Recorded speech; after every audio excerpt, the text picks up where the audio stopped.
Tepat pukul 9 malam, petugas gabungan dari kepolisian, TNI, Camat, dan Satpol PP mulai berkeliling kota Bekasi untuk melakukan razia jam malam bagi pelajar.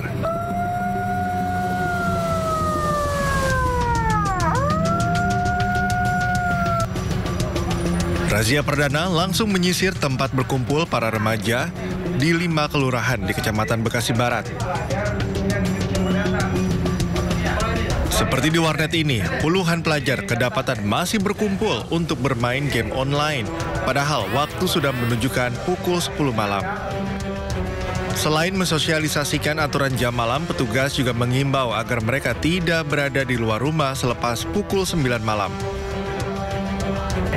Jadi kamu didata bertiga, ya, mulai besok tidak boleh lagi keluar di atas jam 9 malam ya.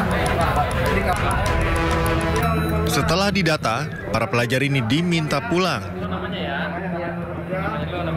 Razia dilanjutkan menyisir kafe di kawasan Bekasi Barat.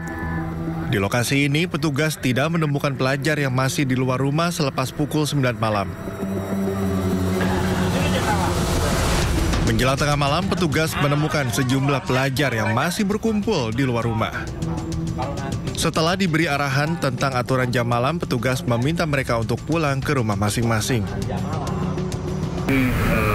Himbauannya berdasarkan surat edaran dari Gubernur Jawa Barat dan instruksi Wali Kota Bekasi bahwa pukul 21.00 sampai 04.00 pelajar baik SD sampai dengan SMA itu tidak boleh lagi keluar pada saat malam hari. Dari hasil razia jam malam di 5 titik, petugas mendata ada 30 pelajar masih di luar rumah. Para pelajar diimbau agar mematuhi aturan dilarang di luar rumah di atas pukul 9 malam.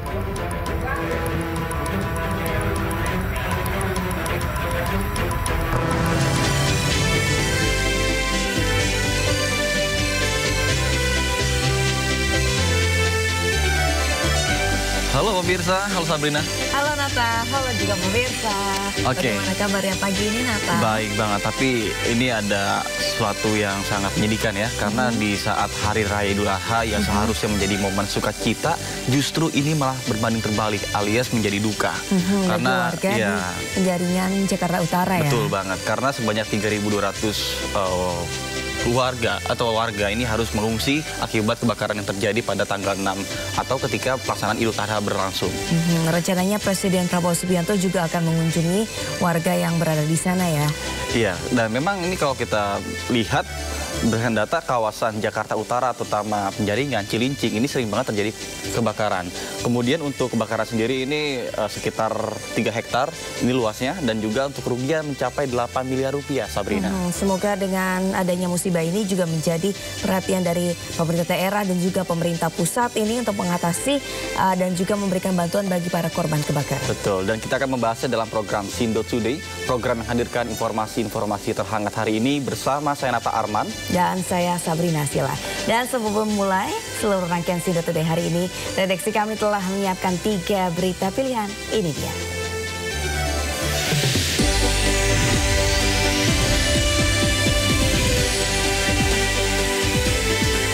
Warga korban kebakaran pemukiman di Penjaringan Jakarta Utara kini terpaksa mengungsi.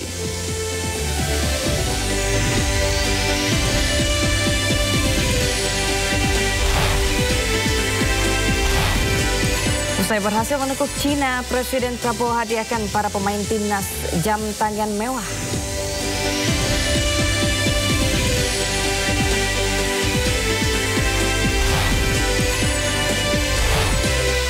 Libur panjang Idul Adha, ribuan wisatawan memadati Gunung Tangkuban Perahu di Bandung, Jawa Barat.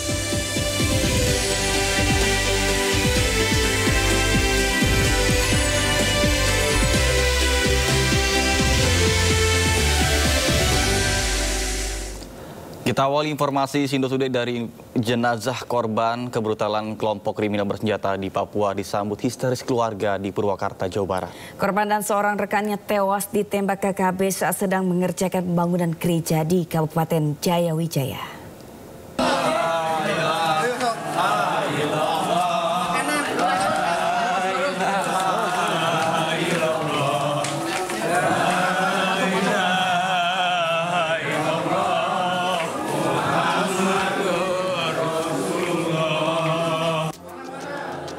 Jenazah Rahmat, korban kebrutalan kelompok kriminal bersenjata di Papua, tiba di rumah duka di Purwakarta, Jawa Barat.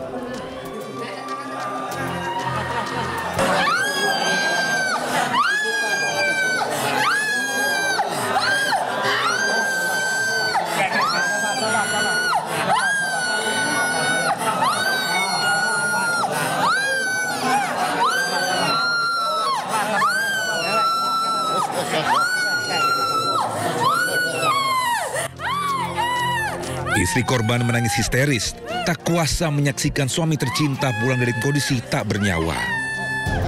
Bahkan sejumlah anggota keluarga yang lain jatuh pingsan.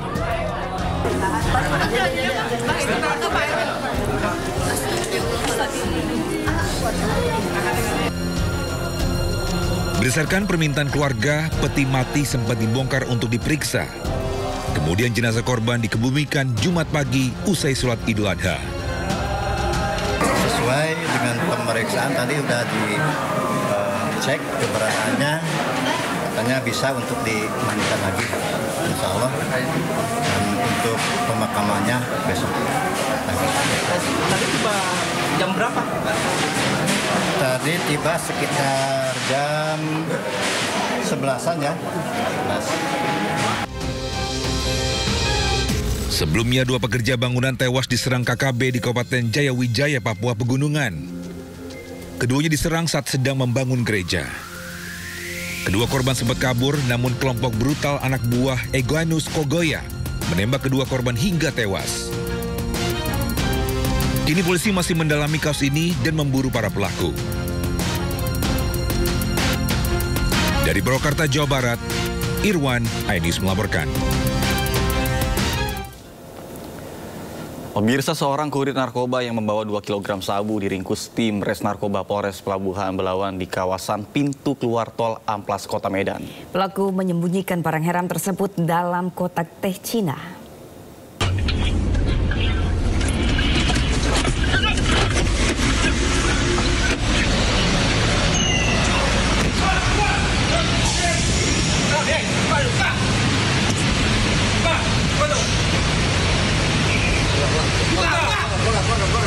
Petugas Satuan Reserse Narkoba Polres Pelabuhan Belawan berhasil meringkus seorang kurir narkoba di pintu keluar tol Amplas, Kota Medan, Sumatera Utara. Saat dilakukan penggeledahan, benar saja petugas menemukan 2 kg sabu yang terbungkus rapi dalam kemasan teh Cina. Selain itu, petugas juga mengamankan 2 unit telepon genggam serta uang tunai Rp500.000. Di hadapan petugas, pelaku mengaku akan membawa barang haram tersebut menuju Jambi untuk diantar kepada seorang bandar. Itu sudah siap edar ya, siap edar dan kemungkinan didapatkan dari luar wilayah Polres Pelabuhan Belawan. Guna mempertanggungjawabkan perbuatannya, pelaku terancam hukuman mati atau penjara seumur hidup. Dari Medan, Sumatera Utara, Yuda Bahar, iNews melaporkan. Klinik kecantikan ilegal yang dijalankan seorang wanita di Pringsewu, Lampung digerebek polisi. Saat penggerebekan, pelaku tengah mempersiapkan infus whitening untuk calon pelanggannya.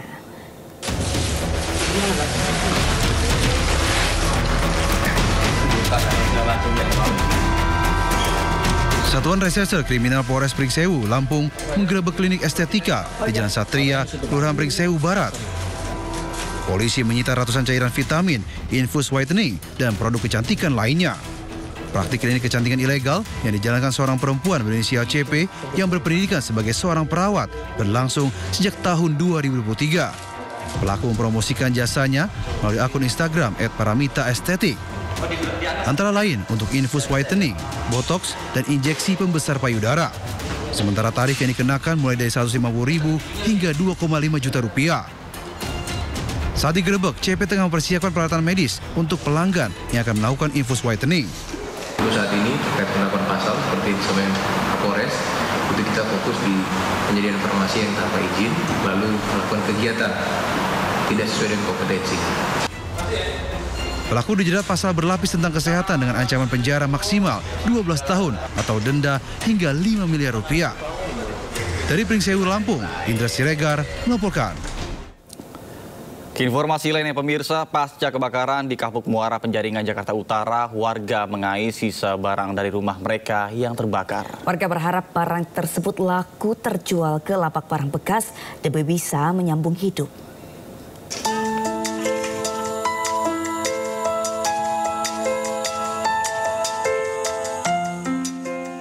Sejumlah korban kebakaran di Kapuk Muara Penjaringan Jakarta Utara masih berusaha mencari barang berharga di rumah mereka yang terbakar. Mereka juga membawa perkakas untuk mencari barang-barang yang masih bisa diselamatkan. Nantinya barang-barang yang masih tersisa akan dijual ke penjual barang bekas demi bisa menyambung hidup. Sementara itu, para korban yang terdampak saat ini masih mengungsi di sejumlah titik pengungsian. Warga mengaku mendapat bantuan makanan selama berada di pengungsian. Berarti untuk saat ini Ibu untuk beristirahat di mana, Bu? Kalau istirahat ya di tenda, kalau ini ya kalau sore pagi ya di tenda, kalau tidur ya di tenda, ada tenda pengungsian kok. Ada bantuan dari Pemprov DKI Jakarta atau mungkin dari yang lainnya, Bu?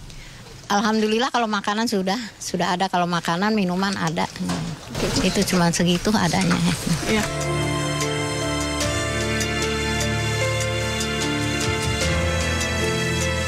Sebelumnya kebakaran melanda pemukiman padat penduduk di RT 17 RW 4 Kapuk Muara, Penjaringan Jakarta Utara Jumat siang kemarin. Api dapat dipadamkan 12 jam kemudian, usai 30 mobil pemadam kebakaran dikerahkan ke lokasi. Setidaknya ada 450 rumah terbakar dan 3.200 jiwa harus kehilangan tempat tinggal. Dari Jakarta, Ismalia Dede Rudi, iNews melaporkan. Pemirsa, korban kebakaran di Penjaringan Jakarta Utara terus mengharapkan bantuan untuk bertahan hidup. Dan rencananya Presiden Prabowo Subianto akan meninjau lokasi kebakaran pada hari ini. Dan untuk mengetahui informasi selengkapnya, kita sudah terhubung dengan rekan kami Amrinda Rida di lokasi kebakaran Penjaringan Jakarta Utara. Ya Amrina, apakah korban kebakaran masih berada di lokasi pengungsian? Iya, Nata dan juga Sabrina, benar sekali hingga kini hari Minggu untuk warga terdampak dari kebakaran yang terjadi di area Kapuk Muara Penjaringan Jakarta Utara masih berada di pengungsian, yang mana pengungsiannya ini adalah di lahan kosong milik PT DHI yang lokasinya kurang lebih hanya sekitar 300 meter saja dari tempat kejadian ataupun juga dari pemukiman yang terbakar. Dan kalau misalnya kita lihat di belakang kami, ini adalah tenda-tenda yang memang didirikan oleh sejumlah pihak yang digunakan oleh warga untuk mengungsi sementara. Nah, terdapat sejumlah bantuan yang tentunya dibutuhkan oleh warga terdampak di sini, dan kita akan berbincang langsung dengan salah satu warga terdampak. Ini ada di samping kami adalah Bapak Panto. Baik, Pak Panto, ini mungkin terkait dengan pengungsian. Kalau dari Pak Panto selaku warga terdampak, ini gimana Pak? Fasilitas dan juga sarana di pengungsian ini? Ya, kalau soal fasilitas selama ini alhamdulillah sih ya, dari pemerintahan benar-benar sigap dan tepat sasaran kepada si musibah gitu. Alhamdulillah. Cuma tentang air bersih ini, kalau malam kan kadang ibu-ibu mau buang air kecil gitu, kadang suka bawa-bawa aqua mineral gitu buat cebok, karena air bersihnya kalau malam itu nggak ada. Iya. Pak, tapi kalau untuk tenda sendiri ini kan kalau saya lihat ada 13 tenda. Ini kalau dari warga, kalau dari tenda ini tendanya Bapak sendiri gimana situasinya? Tidurnya pakai apa, Pak? Tidur sih alhamdulillah terpal, bersih. Ya pokoknya benar-benar benar-benar dimanjakan lah oleh pemerintah gitu, ibaratnya begitu. Jadi kita nggak kesulitan untuk dapat seperti makanan nggak kesulitan, tepat dengan sasarannya doang. Udah. Tadi kalau untuk makanan seperti yang Bapak sampaikan ini hampir selalu ada bantuan dan tidak kekurangan begitu ya Pak? Iya, tidak kekurangan, cukup. Udah benar-benar luar biasa lah. Soal bantuan makanan udah benar-benar luar biasa. Cuma ya air doang yang masalahnya air bersih. Pak, kalau misalnya Bapak yang mendengar sendiri, untuk pengungsian ini kan tadi saya dengar hanya sampai hari Senin. Itu apakah memang benar sampai hari Senin? Dan kalau Bapak sendiri selaku warga terdampak gimana Pak? Kalau misalnya hanya sampai hari Senin saja? Ya kalau soal bantuan tenda ini cuma 3 hari ya menurut saya gimana ya? Karena 3 hari ini kan waktu itu cepat. Sedangkan kita belum sempat bangun di area tempat kita. Jadi kita mikir anak-anak kita saya mau bawa kemana nih gitu ya. Mudah-mudahan pemerintah bisa ibaratnya memperpanjang lah masa tenda ini di wilayah DHI ini. Kalau terkait dengan rumah yang mungkin sekarang terdampak begitu kan, sekarang sudah tidak ada yang tersisa ya Pak, betul. Apa yang Bapak inginkan dari pihak pemerintah terkait dengan rumah-rumah yang terdampak ataupun juga sekarang sudah hancur begitu Pak? Ya kalau kata saya gimana ya, kita mau minta yang lebih pun pemerintah udah luar biasa, pemberiannya juga lebih ya. Ya berharap aja mudah-mudahan ada bantuan seperti kayu atau paku untuk bantu ke dalam itu aja udah. Ya. Terima kasih Pak Panto atas waktunya Pak. Semoga cepat diperbaiki semuanya ya Pak ya.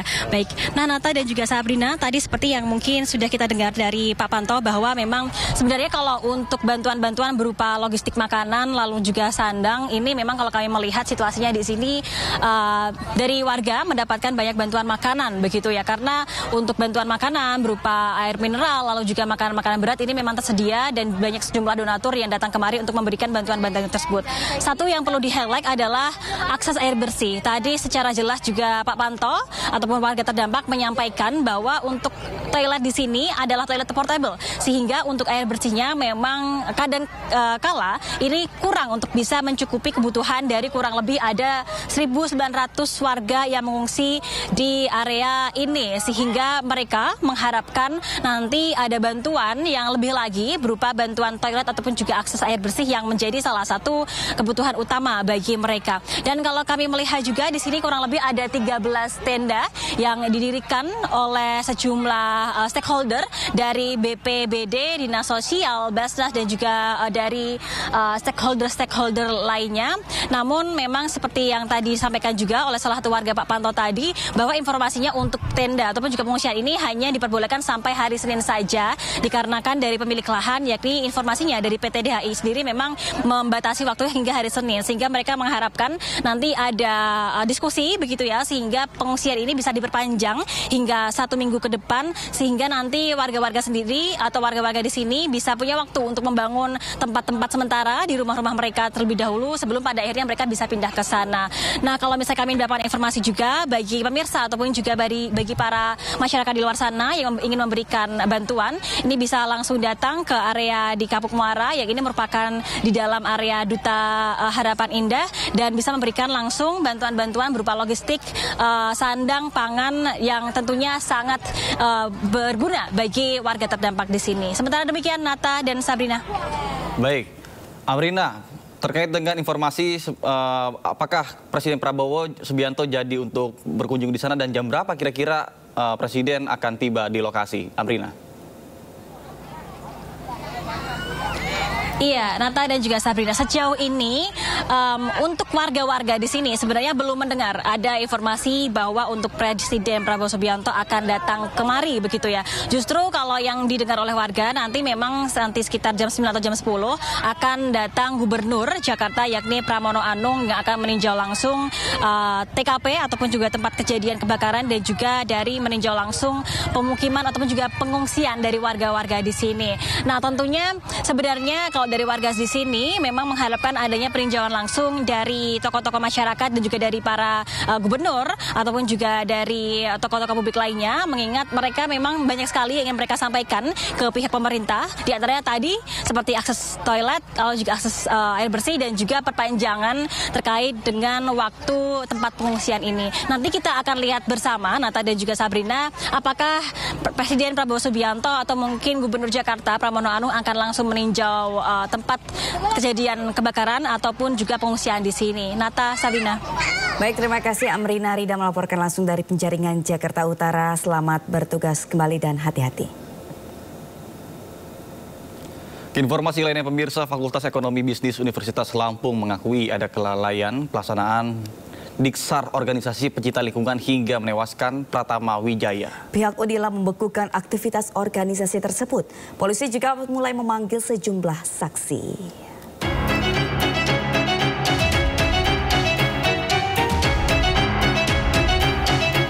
6 bulan tidak terungkap kasus kematian Pratama Wijaya, mahasiswa Fakultas Ekonomi Bisnis Universitas Lampung, Unila kini mulai diselidiki. Setelah orang tua melapor ke polisi 3 Juni lalu, Polda Lampung akan memanggil sejumlah saksi, termasuk senior korban dan panitia Diksar mahasiswa ekonomi pecinta lingkungan atau MAHEPEL. Sementara itu, kampus Unila mengaku ada kelalaian dalam pelaksanaan Diksar dan mempersilahkan kepolisian mengusut tuntas kasus kematian Pratama Wijaya. Pihak dekanat telah membekukan aktivitas MAHEPEL dan memberikan saksi ke panitia Diksar. Hukumannya yang pertama membuat surat pernyataan bahwa jika terulang lagi maka mereka akan dibekukan organisasinya. Kemudian yang kedua, sebagai pendidikan buat mereka, maka karena mereka pencinta lingkungan, kami hukum dengan membersihkan lubang yang luas itu. Itu kan penuh dengan kotoran. Pratama Wijaya meninggal akibat penggumpalan pembuluh darah di kepala. Korban ditendang di bagian dada dan perut dan dipaksa minum spiritus saat mengikuti Diksar MAHEPEL November tahun lalu. Sepulang Diksar, kondisi korban terus memburuk hingga meninggal 30 April lalu. Tidak hanya Pratama Wijaya, salah seorang peserta Diksar lain juga mengalami pecah gendang telinga akibat kekerasan seniornya. Dari Bandar Lampung, Andreas Afandi melaporkan. Ya, informasi lainnya pemirsa. Sabrina, kalau misalnya di tempat kamu, kira-kira pas Idul Adha ada sapi ngamuk gak? Kebetulan tahun ini nggak ada yang nggak ada, tapi ada yang menangis. Oh, ada yang menangis karena sedih ya? Mau dipotong sedih. Oke. Nih, jadi ada informasi seekor sapi diangkut menggunakan mobil pick up, terlepas dari talinya dan melarikan diri ke jalan raya di Bandar Lampung, Lampung. Sementara di Bandung, Jawa Barat, 5 warga luka-luka dan 1 warga dilarikan ke rumah sakit akibat diseruduk sapi. Pas di Mall Kartini, sapi lepas di Mall Kartini. Sapi lepas, kacau. Sapi lepas. Seekor sapi yang diangkut menggunakan mobil pick-up lepas dari talinya dan melarikan diri ke jalan raya di Bandar Lampung, Lampung. Sapi lepas. Sapi yang rencananya akan dikorbankan di Masjid Al-Muwanah ini berlari sejauh sekitar 1 km hingga akhirnya berhasil ditangkap oleh warga. Ketua Panitia Penyembelihan Kurban Masjid Al-Muwanah, Supardi, mengatakan sapi tersebut sempat membuat panik warga, namun beruntung dapat diamankan kembali tanpa menimbulkan korban atau kerusakan.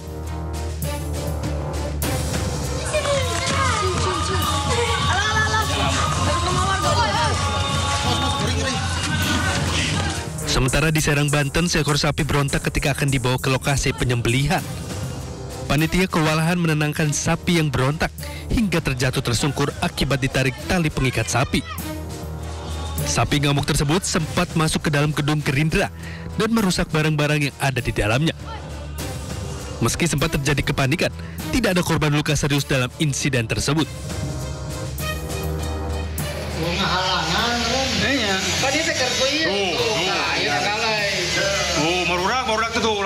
Selain itu, di Bandung, Jawa Barat, terekam CCTV seekor sapi menyeruduk anak-anak hingga terinjak sapi. Akibat kejadian tersebut, 5 orang mengalami luka-luka dan 1 orang dilarikan ke rumah sakit Immanuel karena mengalami patah tangan sebelah kiri. Dengan kejadian tersebut, panitia hewan kurban Masjid Al-Hidayah meminta maaf. Tim Liputan Ainis melaporkan.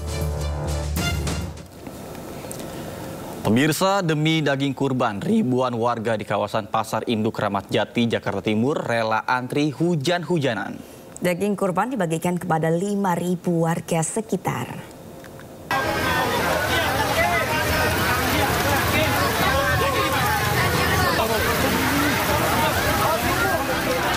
Ribuan warga rela antre di tengah guyuran hujan untuk mendapatkan sekantong plastik daging kurban di Pasar Induk Kramat Jati, Jakarta pada Sabtu sore. Pasar Induk Kramat Jati, Jakarta Timur memotong 27 ekor sapi dan 13 kambing, melebihi target awal hingga membuat warga antusias untuk mendapatkan daging kurban. Pihak Pasar Induk pun mengapresiasi masyarakat yang menyumbangkan hewan kurban dan menumbuhkan semangat saling berbagi. 27 ekor sapi hari ini dan ditambah dengan 13 ekor kambing. Ini adalah bukti ketakwaan, ya, bukti nyata ketakwaan para pedagang dan masyarakat yang ada di sini terhadap kepada Allah Subhanahu wa taala gitu ya. Daging kurban ini akan dibagikan ke 5.070 warga sekitar Kramat Jati dan pedagang pasar induk. Pendistribusian daging akan dilakukan secara teliti agar seluruh warga sekitar menerima daging kurban. Dari Jakarta, Rio Manik, iNews melaporkan. Ratusan warga berdesakan mengantri pembagian daging kurban di Masjid Sultan Agung, Tangerang, Banten. Warga tidak sabar karena sudah mengantri lama untuk mendapatkan hewan kurban.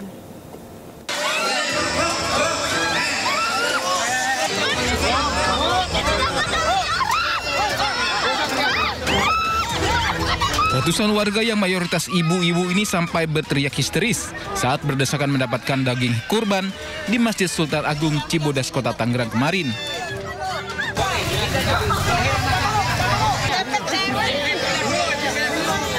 Warga tak sabar karena sudah mengantri lama di pintu gerbang masjid. Petugas Satpol PP dan Polsek Jati Uwung tak bisa berbuat apa-apa saat warga menerobos pengamanan petugas. Panitia sebenarnya sudah menjadwalkan pembagian hewan kurban pada siang hari. Namun sebagian warga sudah datang sejak pagi karena takut kehabisan daging. Sebenarnya itu cuma ngantri biasa tiap tahun yang datang itu ngantri. Cuma ngantri tapi mereka takut ada kebagian tapi semua kebagian. Tapi saat ini kondisi aman ya Pak? Kondisi aman. Banyaknya warga yang datang membuat panitia terpaksa mengurangi berat kantong daging agar semua warga kebagian. Dari Tangerang, Banten, Sukron, iNews melaporkan. Pemirsa, sapi bantuan Presiden Prabowo Subianto disembelih di halaman Masjid Al-Muhajirin Pemkot Surabaya, Jawa Timur. Sapi bantuan Presiden Prabowo Subianto disembelih di halaman Masjid Al-Muhajirin Pemkot Surabaya, Jawa Timur. Sapi simental berbobot lebih dari 800 kg akan dibagikan untuk warga sekitar masjid. Sapi simental Presiden Prabowo berbobot 845 kg disembelih di halaman Masjid Al-Muhajirin, pemerintah kota Surabaya pada hari kedua Idul Adha. Penyembelihan hewan kurban diserahkan oleh Wali Kota Surabaya, Eri Cahyadi. Proses pemotongan sapi kurban Presiden bernama Bruno dilakukan 5 petugas. Sapi kurban Presiden diternak oleh Rojo Koyo Farm di Pakal, Surabaya. Lebaran Idul Adha tahun ini, Pemkot Surabaya menyembelih 91 ekor sapi kurban, 9 ekor disembelih di Masjid Al-Muhajirin Pemkot Surabaya, sisanya diberikan kepada sejumlah masjid di kota Surabaya untuk dibagikan kepada warga sekitar.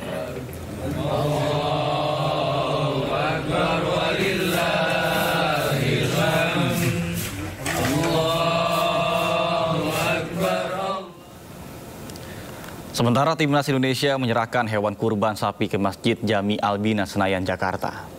Penyerahan hewan kurban diwakilkan oleh Rizky Ridho dan Reza Arya.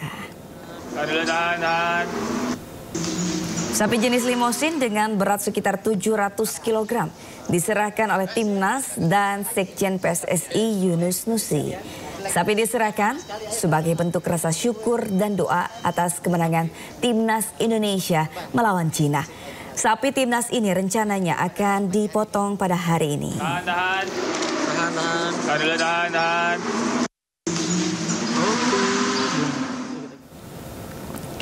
Pemirsa, petugas merazia warga kerap mencuci isi perut hewan kurban di sepanjang sungai Kalimas di Surabaya, Jawa Timur. Warga tertangkap basah mencemari air sungai dikenakan denda hingga kurungan penjara.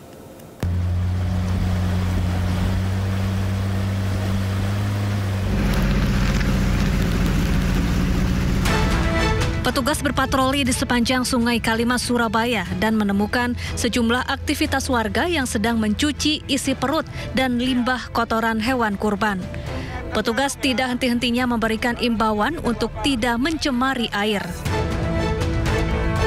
Mohon perhatiannya, silakan mencuci rumen, tapi isi perutnya tolong jangan dibuang ke sungai ya.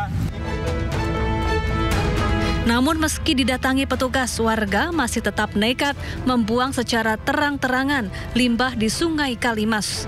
Petugas melakukan penertiban dengan mengusir warga dari Sungai Kalimas. Hari ini tadi kita temukan ada di 2 titik, itu warga mencuci isi perut dari hewan kurban, dan kemarin sudah kita pendekatan, kita sosialisasi adanya perda pelarangan membuang sampah sembarangan, dan tadi kita berikan glangsing untuk isi rumen kotorannya harus dimasukkan glangsing, tapi untuk membilas